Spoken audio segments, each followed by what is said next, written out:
Okay, so compound inequality. We have two kinds of compound inequalities. We have an and we have an or. And is what we join and what we share. Or is what we join and share and what we also don't. So most of the time the graph's going to take care of that for us.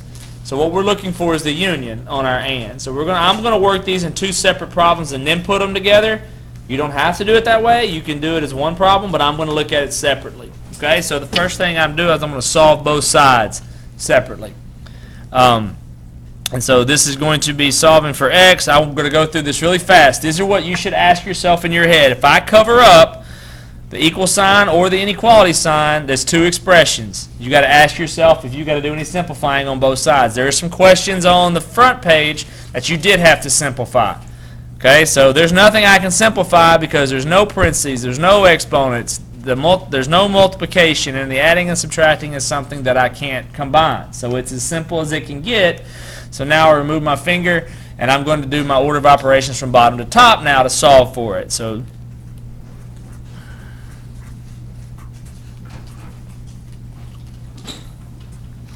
do I flip the sign? Do I flip the sign here? No. I don't. Why not? We changed the sign. It went from a net. We moved to minus. I'm not dividing or multiplying by it. Okay?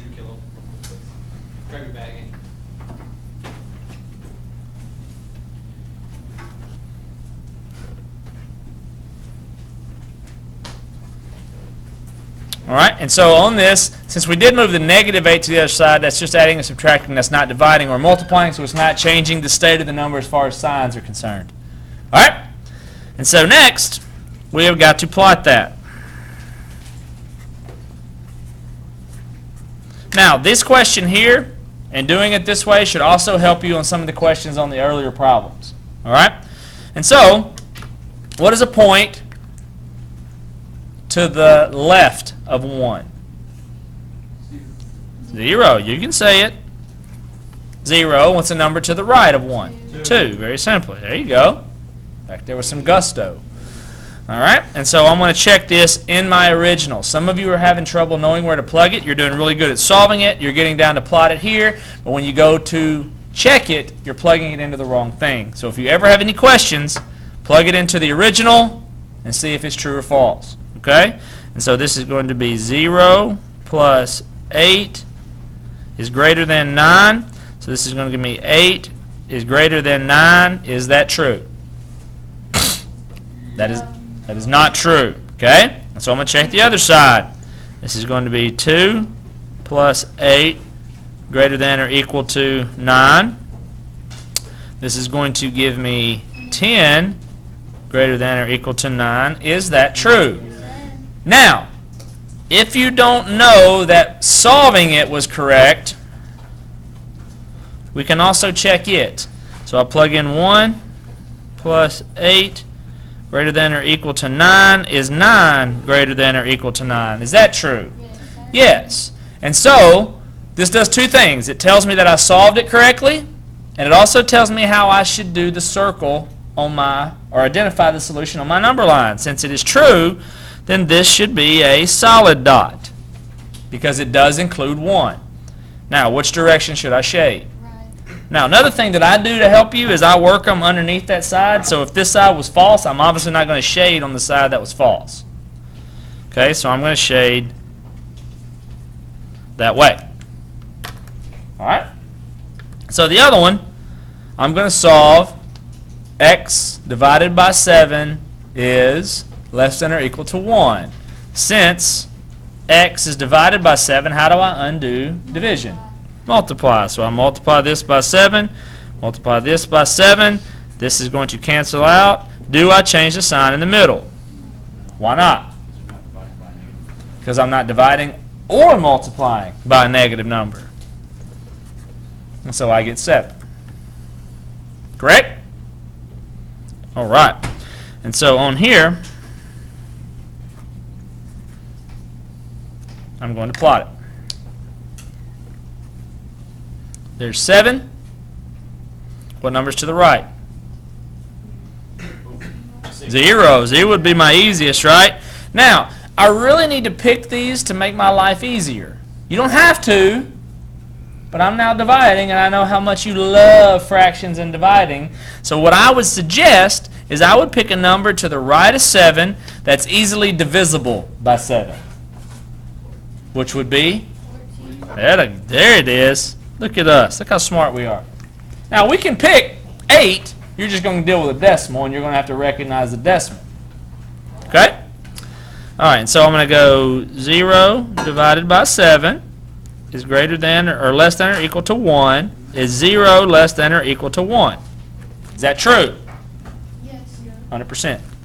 All right. And so I'm also going to do it over here. 14 divided by 7 is less than or equal to 1. 14 divided by 7 is 2. Is 2 less than or equal to 1? It is not. So since it isn't, that's not where it's going to be. What do I do at the 7? You gotta do the same thing. Okay, I can check it. So if I check it, 7 divided by 7 has got to be less than or equal to 1. Is 1 less than or equal to 1? Do I always have to check that one? I do? I don't always have to. I can check it to see if my solution was right. But if I start understanding that the equal to sign means that it makes it true because it's equal to, then I can bypass that step if I get good at it. And so, which way do I shade?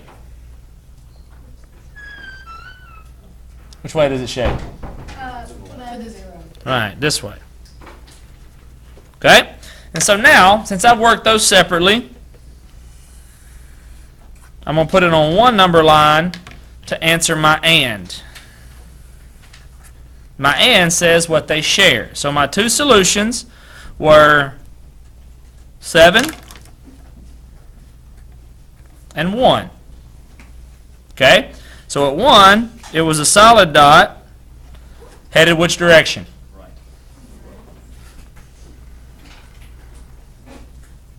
That way. At 7, it was a solid dot headed which way?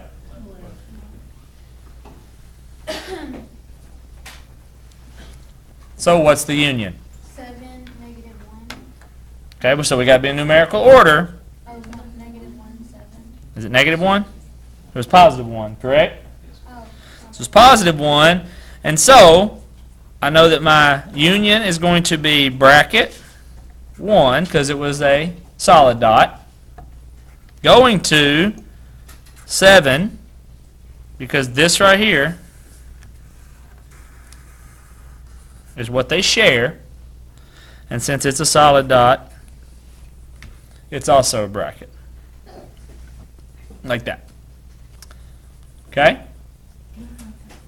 Now, one thing that can happen is if you didn't work these as separate problems, okay? If you didn't work as separate problems, I could write the X in the middle, and my solutions up here, I'm going to combine these. Okay? This says that, and I'm writing them in numerical order on the number line too. 1 was supposed to be less than or equal to X. Do you agree with that? Even though it shows greater than here, if I read this as 1 is less than X.